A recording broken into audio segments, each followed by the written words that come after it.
ये मेरे वालिद की हुई नसीहत है कि ज़मीन पे इतना झुक के ना चलो कि लोग ज़रूरतमंद समझें, और इतना अकल के ना चलो कि ज़मीन बुरा माने। सही, ठीक। भाई मैं ना रवि अख्तियार करो, तो मैंने कहा जी बेहतर। कहने के परसों रात 9 बजे तुम रियो ऑडिटोरियम आ जाना। वो था मेरा मोइन भाई के साथ पहला शो रियो ऑडिटोरियम में, जो आज नहीं है। उस वक्त सारे बकरा किस्तों पे सारे ड्रामे उमर साहब के, तो उसको आप कहेंगे एज अ ब्रेकिंग पॉइंट या टर्निंग पॉइंट आपके करियर का? मतलब वहाँ से मोइन साहब से 91 से जो शुरू हुआ है, ठीक, फिर वो जो शुरू हुआ है ना, तो फिर 92 में अतर शाह खान साहब ने मुझे मौका दिया हाई जेदी में, पीटीवी में। 17 ऑडिशंस 17। मैं किन किन मुश्किलों से आया हूँ, मैं किन किन तकलीफ़ों से, किन किन खौफ से गुजरा हूँ, क्या क्या मुझ पर क्या क्या कब कब मुश्किलात आई हैं, आप अंदाज़ा नहीं कर सकते। मैं अगर बताने बैठूँ, आई एम सॉरी पता इरशाद माफ़, मैं बताऊँ आप सोच नहीं सकती। चलते लाइव शो में पहला लाइव शो, और उसमें जो है वो आइफ भी चली गई, लाइव शो। मैं बात कर रहा हूँ, मैं नाम नहीं लेना चाहता, पाकिस्तान की बहुत बड़ी सियासी शख्सियत से, और मेरे पास जो सवाल उनसे इजाज़त ली गई थी, क्योंकि वो साबिक़ प्राइम मिनिस्टर के ओहदे पर भी, ठीक, और ठीक है ना, तो उन ऐसे लोगों से सवालात की इजाज़त ली जाती कि ये पूछ लें आपसे, ये पूछ लें, ये पूछ लें, ये पूछ लें। आयत भी मेरी निकल गई अंदर, अब वो अंदर ही आवाज़ ही नहीं आ रही मुझे। तो फिर आपने अपना उस वक्त जो आपको समझ आया, अपने उस अल्लाह ताला ने उस वक्त मेरे जहन में डाला, वो बिल्कुल एक्सटेम्पोर किया, तो वो उनको उससे ज़्यादा पसंद आया, ठीक, और वो खुशी का आलम नहीं था उनके, ठीक है ना।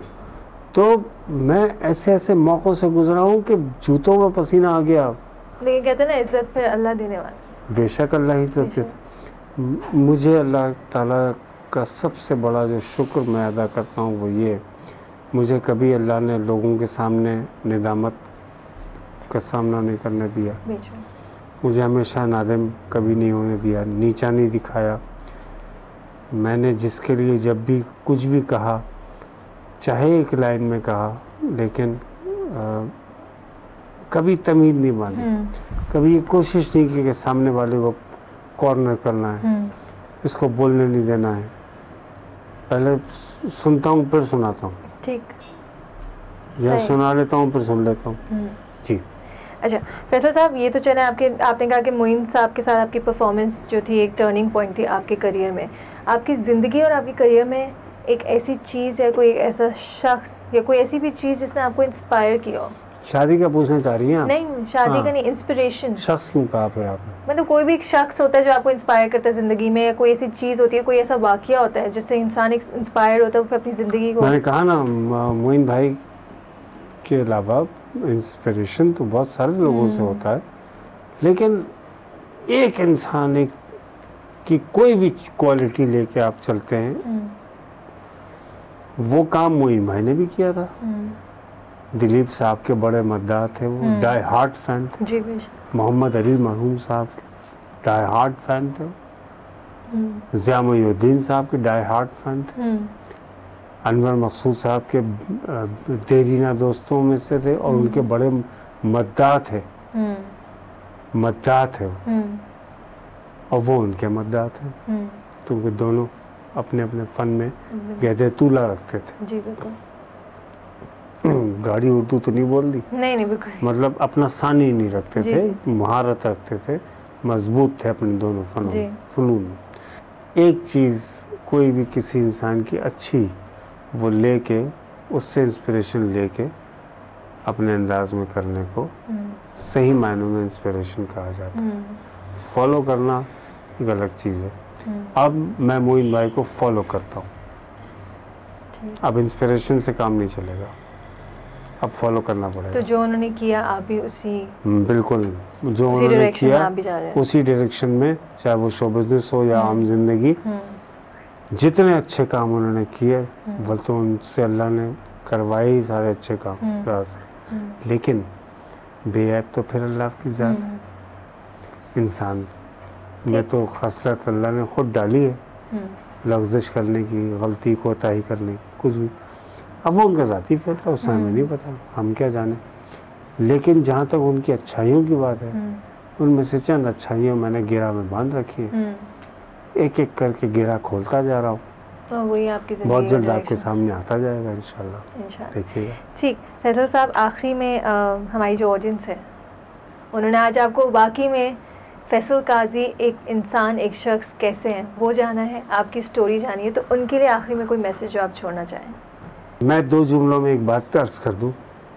मेरा पैगाम सिर्फ इतना है कि उस पैगाम को मत भूलिए जो आपके आखिरी नबी करीम हम सब के, जिनके हम उम्मती हैं अल्हम्दुलिल्लाह, उनके आखिरी खुतबे के पैगामात को, जो कायनात के सबसे बड़े पैगामात थे, जो कामयाबी के पैगामात थे, मोहब्बतों के पैगामात थे, एक एक के पैगामात थे, यानी यकजा हो जाने के, मोहब्बतों के साथ, उस पैगाम को खुदा के लिए अगर भूल गए हैं तो उसको रिवाइज़ कीजिए। वो पैगामात कुरान में भी मौजूद हैं, कुरान हदीस कुदसी की शक्ल में, हदीस नबवी सल्लल्लाहु अलैहि वसल्लम की शक्ल में भी मौजूद हैं। उसको रिवाइज़ कीजिए, पढ़िए, समझिए कि वो आखिरी खुतबा इसी सदी के लिए था जिसमें हम रह रहे हैं। जो कुछ कहा गया था उस वक्त, वो आज हम देख रहे हैं कि आज जो कुछ फरमाया था हमारे नबी पाक सल्लल्लाहु अलैहि वसल्लम ने कि तफरीक़े में ना पड़ जाना, पड़ गए। गोरे को काले पे, काले को गोरे पे सबकत नहीं देने को कहा था, हम दे रहे हैं। एक दूसरे को ऊंचा नीचा मत करना, जो भी पैगाम आते हैं उसका हम तफरीक मत करना, कर रहे हैं अभी सब उल्टा कर रहे हैं, उलट हो गया। बेईमानी न करना, सब कर रहे हैं। झूठ हम बोलते हैं, मक्कारी हम करते हैं, चोरी हम करते हैं, दूसरों को नीचा हम दिखाते हैं, दूसरों को नीचा दिखाने के लिए पता नहीं क्या कुछ करते हैं। जिस हद तक जा सकते हैं वहां तक जाते हैं। बिल्कुल। फरमाया वो सदी जादू टोने की सदी होगी, क्योंकि उन पर खुद ये चीज़ हो चुकी थी, उसी के लिए आए थे। वो सारे काम उसी से हो रहे हैं, सारे काम उसी से हो रहे हैं। तो शायद हमारे ऑडियंस के लिए बहुत इम्पोर्टेंट है कि उन पैगामात को फिर पढ़ें और उन पर अमल करें। अमल करें, सिर्फ पढ़ना नहीं है, जैसे मैंने पहले कहा था। इस मुल्क से अगर हमें इज्जत शोहरत दौलत मिलती है किसी भी शोबे में, बिजनेस वाइज शोबा नहीं है जहाँ इज्जत शोहरत दौलत मिलती है। इज्जत शोहरत दौलत जो है वो आपको किसी भी शोबे से मिल सकती है। एक कंप्यूटर प्रोग्रामर को भी इज्जत शोहरत दौलत मिलती है, और मिली है कई पाकिस्तानियों को। लाखों डॉलर्स की तनख्वाहें लेके मुलाजमतें कर रहे हैं, काम कर रहे हैं बाहर ममालिक में, और पाकिस्तान का नाम रोशन कर रहे हैं। तो खुदा इस तरह पाकिस्तान का नाम रोशन मत करें।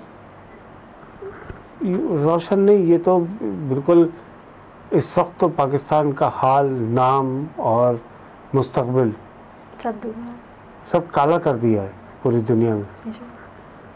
ये सिर्फ पाकिस्तानियों ने नहीं किया है, सबने मिलकर किया, सबने मिलकर ये ऊपर से करवाया गया है। हमारे दिमागों को माउफ कर दिया गया, हमारे दिमाग पे दूसरे ममालिक के कल्चर्स को इतना डाला है, इतनी बातें डाल दी हैं, दिमाग माउफ हो गए। हम अपने सेंसेस जो हैं वो ढूंढते फिरते हैं कि हमारा सेंस कहाँ गया। अब इसके जवाब में क्या कहें, अब इसे क्या पूछें, अभी क्या करें, अब क्या करें यार। तो बात पे वही घूम फिर कर आती है कि हमारे पास एक गाइडलाइन है कुरान, सबसे बड़ा। उसको किसी से मत पूछें, किसी से नहीं सोचें, या किसी सब कुछ उसमें है आपके सामने। आप देखें अल्लाह से बात करनी है, नमाज पढ़ लीजिए, अल्लाह से बात सुननी है, कुरान पढ़ लीजिए, सिंपल। कंसिडर दैट, मतलब एक गाइड है हमारे लिए, अगर उस पर सिर्फ अमल कर दिया जाए तो। बहुत खूबसूरत मैसेज था आपका फैसल साहब। आई होप कि जो ये ऑडियंस देख रही है और सुन रही है वो काश इस पर अमल भी करें। बहुत शुक्रिया हमारे शो का हिस्सा बनने का। आपकी इज्जत अफजाई का बहुत शुक्रिया। Thank you so much. मज़ीद पाकिस्तानी प्रोफाइल्स के लिए आप विजिट कर सकते हैं हमारी वेबसाइट pakistanprofiles.com।